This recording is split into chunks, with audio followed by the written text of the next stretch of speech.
അതിന്റെ അരിഞ്ഞാണോ കേട്ടോണ്ടല്ലോ അവനെ പിടിക്കണടാ. സുഖു രമണ സുഖം നിന്റെ ഇടയ്ക്കാണ് കാണുന്നുണ്ട്. ഇതിന്റെ ഇടയ്ക്ക്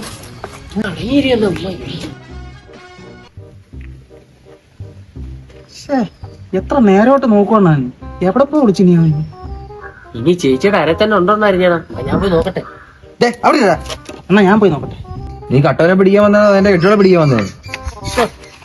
അന്നാ ഞാൻ കിട്ടും ഒരു ഐഡിയ ഇറക്കി ചെല്ലട. നമുക്ക് ചേച്ചിക്ക് ഒരരി ഞാൻ കൂടെ കഴിച്ചു, അത് കക്കാനാവും വരും. അപ്പൊ നമുക്ക് അവനെ പൊക്കാം. എപ്പടി ഇരിക്കും? നല്ല കൊള്ളൂല അണ്ണാ. എന്നടാ ഞാൻ നീയും ചൊല്ല്. അതായത് ഞാൻ പലവട്ടം അണ്ണന്റെ വീടിന്റെ അടുത്ത് വെച്ച് ഒരുത്തനെ കണ്ടു. എന്നിട്ട് എന്താടാ നീ ഇതുവരെ പറയാ? ഞാൻ മേടിച്ച അവൻ എന്നെ പിടിക്കാൻ വന്നായിരിക്കും. ഓഹോ, അവീത് വീടുണ്ടോ ഇവൻ?